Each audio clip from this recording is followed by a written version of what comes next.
এটি একটি পরিকল্পিত সাইবার হামলা।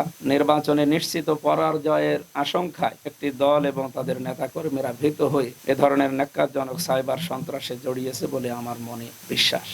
বর্তমান তথ্য প্রযুক্তির যুগ।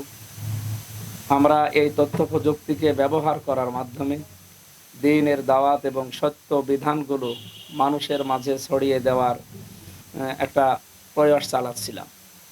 বিশেষ করে আমার ফেসবুক পেজ, সোশ্যাল মিডিয়ার মাধ্যমে, যেটা প্রায় 7.5 লাখের মতো আমার ফলোয়ার ছিল। 6.5 লাখের মতো আমার ফলোয়ার ছিল। তাদের কাছে একবারে কথাগুলো পৌঁছানো, আমার তাফসির মাহফিল, ওয়াজ মাহফিল এবং আমার নিজের গবেষণালব্ধ যে সমস্ত বিষয়গুলো আছে, সত্য যেগুলো কোরআন এবং হাদিস থেকে, দেশ এবং মানবতার জন্য, ইসলামের জন্য যেগুলো উপকারী, এগুলো আমি পৌঁছিয়ে দিতাম।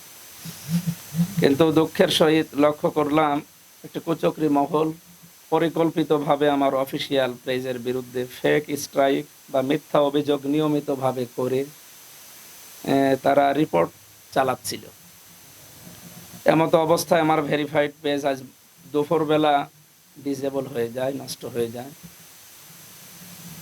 প্রাথমিকভাবে ধারণা করছে এটি একটি পরিকল্পিত সাইবার হামলা।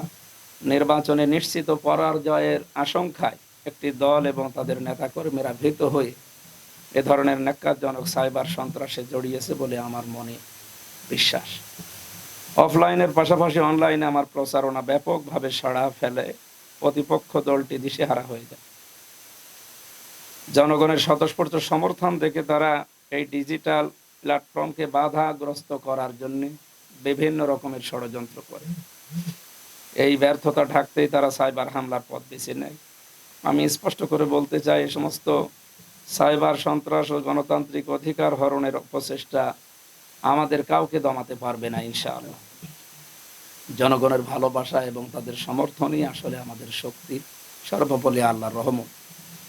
আমরা ইতিপূর্বে ফেসবুক কর্তৃপক্ষের কাছে যথাযথ প্রমাণ সহ আপিলটি করেছি। আমাদের টেকনিক্যাল টিম নিরলসভাবে কাজ করছে পেজটি ফিরিয়ে আনার জন্য। যারা এই ধরনের ডিজিটাল অপরাধের সাথে জড়িত তাদের শনাক্ত করার জন্য আমরা প্রয়োজনে দেশের প্রচলিত আইনের সহায়তা নেব এবং সাইবার ক্রাইম ইউনিটে অভিযোগ দায়ের করব।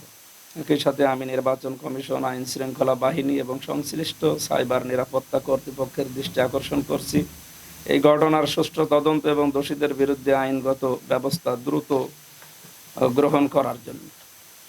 আমি বিশ্বাস করি প্রযুক্তিকে সত্য প্রচারের হাতিয়ার হিসাবে ব্যবহার করা উচিত, কাউকে দমন করার জন্য নয়।